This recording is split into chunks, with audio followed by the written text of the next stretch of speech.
This is going to be your guide to using Espathra in Pokemon Scarlet and Violet.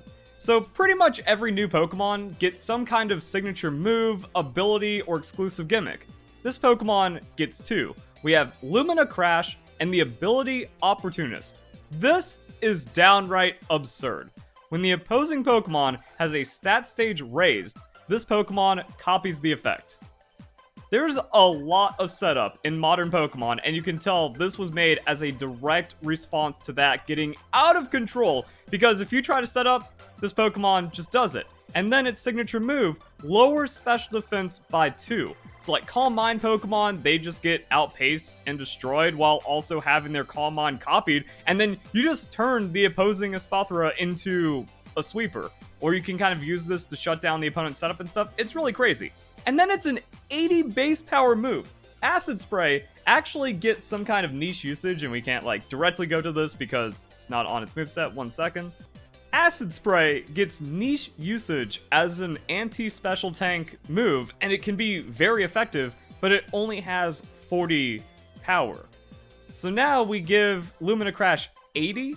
That's a Shadow Ball. That's a Dazzling Gleam. That's an average special attacking move. Like, yeah, sure, you still have like 90 on the Energy Ball, or you have like Thunderbolt Flamethrower with 90. But I mean, it's not far off. This is just the standard power that we see with an outrageous secondary effect. So I guess Covert Cloak. Well, see, we made it, like, that's another thing I don't like about modern balance from Game Freak. Everything has niche responses to things that are somewhat common. That's not how you, like, force a meta. That's not how you force balance by doing all of these weird gimmicky things. It's like, oh, so there's too much setup. So now we need to make Opportunist and Lumina Crash. Also, this Pokemon gets Speed Boost, which is one of the best abilities ever. But then that could become a problem in itself. Same thing with Salt Cure. But if Salt Cure and Espathra are just, like, super busted, then that means other Pokemon can run Covert Cloak, and now we have balance. When really, a mess has been made. So let's see what this Pokemon has. 101 special attack. Not great, but it doesn't matter with Lumina Crash because you're two-shotting everything. Like, you hit them, and then you do double damage because their special defense has been cut in half, and there's no way around that, except for the Covert Cloak or, like, White Herb or something. Now, 105 speed isn't super crazy, but the meta in Pokemon Scarlet and Violet has been super weird because it's really slowed down. Pokemon like Golden Go, Garganasalt, Dondozo, there's just a lot of bulky, thick Pokemon that do crazy amounts of damage or have crazy setup. So actually it's kind of gone back to where in previous generations, 100 speed, 105 speed started like falling off because sweepers, there's just way too many sweepers that are faster than that. So it's kind of like you don't really have a speed stat. But now it's kind of going the other way to where this naturally speed creeps everything that's meta right now, or a lot of common Pokemon, and then that lets you like free up for some weird defensive tech into certain matchups, or you just do this and you kind of catch everything, and then the modest nature just kind of leans into your Lumina Crash. You don't have to worry about getting outsped by like a Jolly or Timid 105 speed Pokemon, because those just aren't viable since they don't have insane moveset or ability creep like we see with some of these new Pokemon. Weird thing is, we don't see Espathra a lot, but it can still come in and wreck defensively oriented teams. Happened to me. There's some weird stuff going on out there. Also, the 105 speed creeps 90. So we have Pokemon like Lucario. It's rarer and rarer to see like a Jolly max speed invested 90 base speed Pokemon because of the weirdness going on with the meta. But this is all you need to do to catch that. And you can also run Speed Boost. So even if you're like not taking advantage of Opportunist, you're taking advantage of an equally busted ability that can also be even stronger in some situations. So yeah, now you just like outspeed everything, you plus out everything, you have Protect. So if anything does outspeed you, you just Protect, and now it doesn't. And then you can also still get a lot of damage on your special attack. Modest still works here for that extra bit of damage. And you just have every out and every possibility, and then a Focus Sash. So if the opponent leads a Pokemon that doesn't have any kind of priority, Espartha just beats it. So this is the ultimate anti-lead Pokemon if the opponent doesn't have any priority moves. And it's kind of a coin flip on priority, but they don't seem as common because you don't have a lot of Focus Sash sweepers in the game. A lot of just wild stuff going on with Pokemon Scarlet and Violet. So you lead this, and it's kind of like a guessing game, at least until the first speed boost happens. Like, a lot of Pokemon, they want to set up, they want to snowball early, But if you do that into an Opportunist, then you're just kind of giving Espathra the chance to hard sweep and then do all kinds of weird things. You can also Opportunist set up and then Baton Pass for yourself, or you can Speed Boost. So as a Speed Boost lead, you Lumina Crash, Speed Boost. Now you're outspeeding, regardless if the Focus Sash saved you or not, and then you Lumina Crash. That's a KO on the opposing Pokemon, and if they don't have any priority, you can now Protect, go +3 or whatever, or just Baton Pass a +2/+3 Speed Boost for free, while KOing an opposing Pokemon into really anything you want. We also have the Dazzling Gleam. It's really good if you're getting walled out by a Dark-type Pokemon because it's going to be immune to your Lumina Crash. So we have a super effective hit on 101. That's still going to be a 2-hit KO as well. And it's good to have, like, because if this Pokemon comes back in as, like, your last-ditch effort, Pokemon you Baton Passed into got KO'd, your last Pokemon got KO'd, you're sitting here on 1 hit point. Well, if you just have the outspeed and you have the damage, and you can hit them with extra coverage, like a Dragon-type Pokemon, but you only have 1 shot, so this special defense doesn't matter, like, yeah, the extra coverage is actually going to be pretty good and pretty solid here. So what bodied me was this Pokemon speed boosting into Unaware.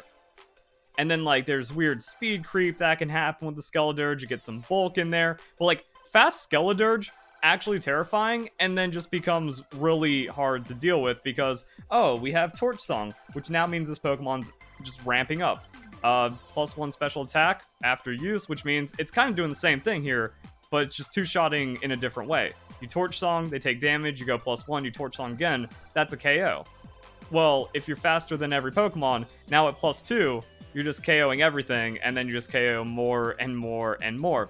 Citrus Berry is just in case there's kind of a bulky Pokemon, just kind of make sure you guarantee the Torch Song snowballing, you become a 3-hit KO Pokemon. But also we have Throat Spray, just to really crush your opponent's hopes of trying anything. So like, yeah, Torch Song now becomes +2. And then you use it for the KO, and now you're just +3, while being faster than everything, and you're still very difficult to one-hit KO like this. Terra-type Fire means if you have something that would, like, try to hit you super on a Ghost, or hurt you really bad, you can just go into Terra Fire, and now Torch Song's getting more damage, so you're impossible to wall out. And because of the Opportunist, or the Speed Boost, people were too scared to set up against you, and then the Unaware just kind of, like, extra secures that. Now, you don't need the Fire Terra type, so you have to think about what Pokemon are going to be strong into you. Dondozo, it's going to be Unaware, so it doesn't care about your Torch Song. It's not good to have a Fire matchup into a Water-type Pokemon that can just, like, bulk you out and still send some powerful moves your way. Fissure gets pretty problematic, so, like, Flying means you're getting rid of the Water weakness, and then now you just get to stare at each other for the rest of the 20 minutes in the Battle Stadium, so this matchup can just kind of grind to a halt. I was thinking like Terra Electric does give you the Terra Blast super hit and also extend your coverage. Earth Power, Shadow Ball, all that fun stuff that you can see on this. Seed Bomb's physical. We don't get the Energy Ball. Solar Beam, I don't think that really does enough to Dondozo. I don't know, the game just starts to get way too ugly from the power creep and really starts to break down, but it's mostly about trying to find ways of not losing your Skeledirge to something stupid like a Fissure after you put so much setup into the Espathra. But this is one of the strongest leads in baton passing Pokemon we've seen. Like, it's going to go 1, like it's going to get a KO, and then it can baton pass the speed boost more effectively than most other Pokemon. So you just do that, and then you can go into something that isn't going to care regardless, and then just win. The reason why we have 164 speed EVs at level 50 is that way we can outspeed Dragapult. I don't know, things like try to speed creep Dragapult, so maybe you speed creep that. You can also get that Protect for the +3, and then Skeledirge is outspeeding everything. And then, like I said, we just really take off, and the only thing you have to worry about is Dondozo. But the game is too ugly at that point to really matter, I guess. You also don't have to go into Skeledirge, but it's just too good to go into with that Unaware ability, and then it gains speed, and then it can also just gain special attack every time it attacks with its stab, and has like crazy ramping options. Like, yeah, that's just like core sweeping combo. There are things that stop you, but like you just sit these two Pokemon on your team and then build like a meta 4 around it. Okay. And if you see like a path where this isn't stopped by anything on the opposing team, like you just kind of win. And that's what happened to me. And I felt helpless on that Lumina Crash in my Blissey. And then just, yeah, what can I do? So Espathra also has just like devastating mind games and lockout potential onto the opponent, as well as comboing. And then we can just play our own setup game as well. So Opportunist means if the opponent tries to do something funny, you steal it, and then that just makes you more powerful. In the Calm Mind matchup, you can steal a Calm Mind and then Calm Mind yourself and just come out ahead. Gets access to the stored power, Dazzling Gleam, has Roost. So even though like 95, 60, like all this looks pretty bad, we have 105 speed. We don't invest into it, and we're faster than every other setup Pokemon. So we just Calm Mind, and if we're going up against Special Attacker, we take less damage from the Calm Mind. Max defense investment into our Citrus Berry is going to be fine.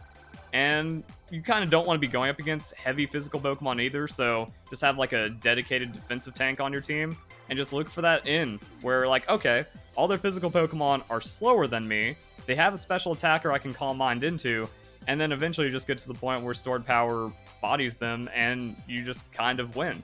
So the opponent is allowed to set up, you set up harder, you use those stats to just one-shot everything. Still pretty good. This is more like an anti-bulk, just wall-breaking kind of Pokemon. Dazzling Gleam coverage, Roost Citrus Berry, you just stick around forever. Yeah, it's a pretty scary Calm Mind Pokemon. And it also just kind of shows the other side to this Pokemon. We have an Opportunist moveset, we have a Speed Boost moveset. Speed Boost is pretty much just locking into Baton Pass no matter what, and then you're just kind of doing like crazy, scary stuff from that. But if you want to play that setup, if you want to just kind of defeat your opponent on the Opportunist, and then do some like cool Calm Mind strats, you've got that as well. And that's kind of it. Pokemon does it, like the Pokemon's one-dimensional on each of its abilities. There's still that first turn of not really knowing what it's going to do, and that just gives Espathra a huge advantage right there, and then just taking advantage of all the other stuff you have.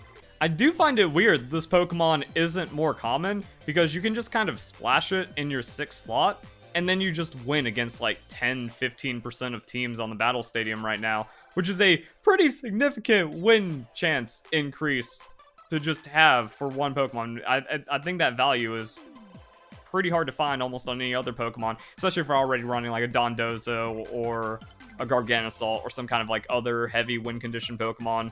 So like, yeah, this Pokemon can be devastating, but is pretty frail, does have some liabilities, does get completely bodied by a priority move follow-up, and if you have the wrong moveset at the wrong time, then you're just losing. So that's what I mean. It's more of like a technical splash Pokemon that you need to play a lot with to understand how it wants to succeed in those win conditions.